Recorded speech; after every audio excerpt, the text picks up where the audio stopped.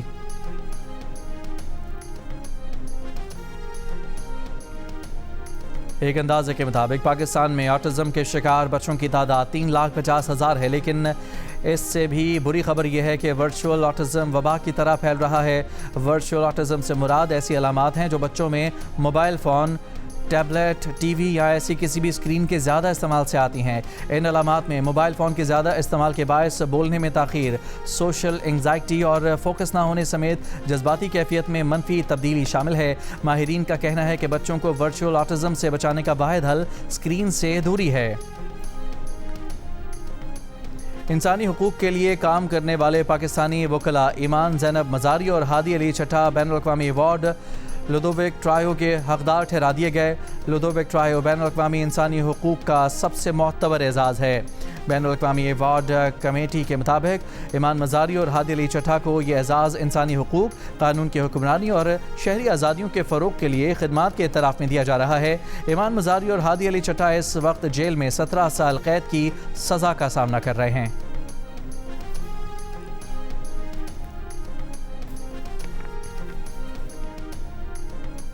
ہو گئی شام, گر گئے دام. حیدرآباد کی فروٹ منڈی کے گودام آموں سے بھر گئے. سندھڑی کے ڈھیر ہی ڈھیر چوسا آنے کو تیار, جبکہ پنجاب کی فصل قطار میں لگی ہے. پھلوں کے بادشاہ سے جڑی ہر شے مہنگی ہو گئی. خالی پیٹی, کیلیں, ردی اور پیٹرولیم مصنوعات کے دام بھی اوپر. اس کے باوجود آم سستے ہونے لگے. باغبان کہتے ہیں کہ ایکسپورٹ نہ ہونے کے باعث آم کے وہ ریٹ نہیں ملے جو ملنے چاہیے. منڈیوں میں ایک کیٹیگری کا سندھڑی آم جو پچھلے سال 200 سے 250 روپے فی کلو ملا تھا, اس سال 120 سے 150 روپے کلو میں دستیاب ہے. FBI نے دعویٰ کیا ہے کہ ٹرمپ کے 80ویں سالگرہ کے موقع پر وائٹ ہاؤس میں ہونے والے UFC فریڈم 250 ایونٹ پر حملے کا منصوبہ ناکام بنا دیا گیا. 5 افراد گرفتار کر لیے گئے اور 23 مشتبہ افراد کے نیٹ ورک کا سراغ لگایا گیا ہے. حکام کے مطابق حملہ آور دھماکہ خیز مواد سے بھرے ڈرونز کے ذریعے بھگدڑ مچانا چاہتے تھے, جس کے بعد سنائپر حملے اور پھر وائٹ ہاؤس کے گیٹ کی جانب پیش قدمی کا منصوبہ تھا. اسحاق ڈار اور چینی ہم منصب وانگ یی کا ٹیلی فونک رابطہ. ترجمان دفتر خارجہ کے مطابق دو طرفہ اقتصادی اور سرمایہ کاری تعاون مزید مضبوط بنانے پر زور دیا گیا ہے. پاکستان چین کا اہم دو طرفہ علاقائی امور پر قریبی مشاورت جاری رکھنے پر اتفاق.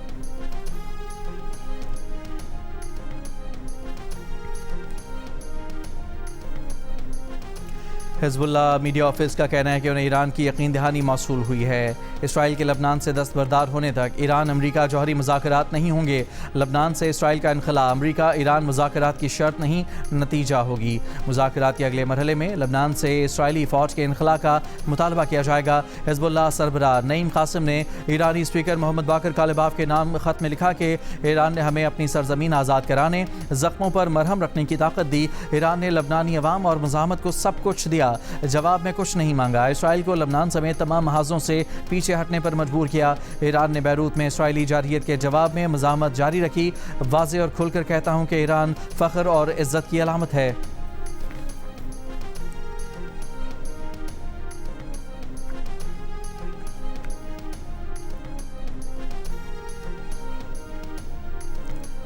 ایرانی پاسداران انقلاب کی القدس فورس کے کمانڈر بریگیڈیئر جنرل اسماعیل قانی کا کہنا ہے کہ جنگ نے امریکہ کو بے اعتبار اور اسرائیل کے زوال کو مزید تیز کر دیا ہے. اب نائب باب المندب مزاحمتی قوتوں کے لیے وننگ کارڈ ثابت ہوئی ہے.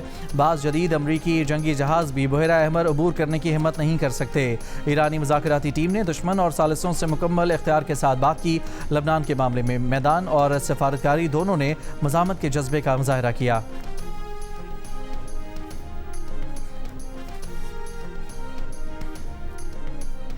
جرمن چانسلر کا کہنا ہے کہ مشرق وسطی میں قیام امن میں مدد کے لیے تیار ہیں. بارودی سرنگیں صاف کرنے والی کشتیاں خطے میں بھجوا دی ہیں. G7 اجلاس کے موقع پر پریس بریفنگ میں جرمن چانسلر فریڈرک مرز نے یہ بھی کہا کہ روس پر پابندیوں سے متعلق صدر ٹرمپ کو تعاون کے موڈ میں پایا ہے. یوکرین جنگ خاتمے کے لیے امریکہ اور یورپی ممالک ہر ممکن کوشش کریں گے. امریکی سرزمین پر ایران کا ترانہ. فیفا ورلڈ کپ میں ایرانی ٹیم اپنا پہلا میچ کھیلنے کے لیے لاس اینجلس کے میدان میں اتری تو منظر دیدنی تھا. گراؤنڈ میں ایران کا سرکاری پرچم کھلا اور قومی ترانہ بجا. ایران کے سپورٹرز پرجوش نظر آئے, ایرانی ٹیم کے حق میں نعرے لگائے. ایران اور نیوزی لینڈ کا میچ 2-2 گول سے برابر ہوا. ادھر امریکی عدالت نے فیفا ورلڈ کپ میں شاہ کے دور کا ایرانی پرچم لہرانے پر عائد فیفا کی پابندی کا فیصلہ برقرار رکھنے کا حکم جاری رکھا. اس اسٹیڈیم میں صرف ایران کا سرکاری قومی پرچم ہی لہرایا جا سکے گا.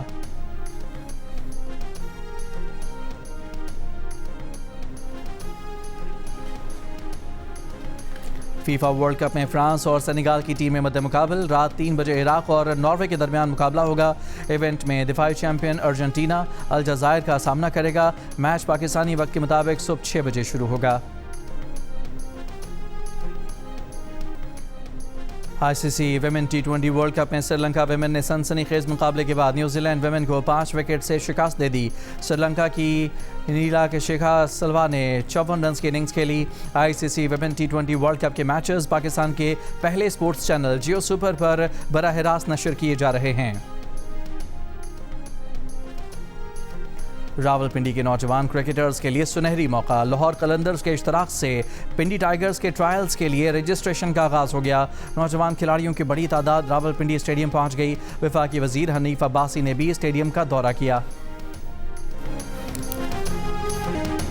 اور جیو فلمز اور فلم والا پکچرز کی پیشکش. زومبید نے باکس آفس پر اب تک 35 کروڑ روپے کما لیے. فلم اب بھی لوگوں کی توجہ کا مرکز. اگر آپ نے فلم نہیں دیکھی تو فوراً دیکھ لیں ورنہ پچھتائیں گے.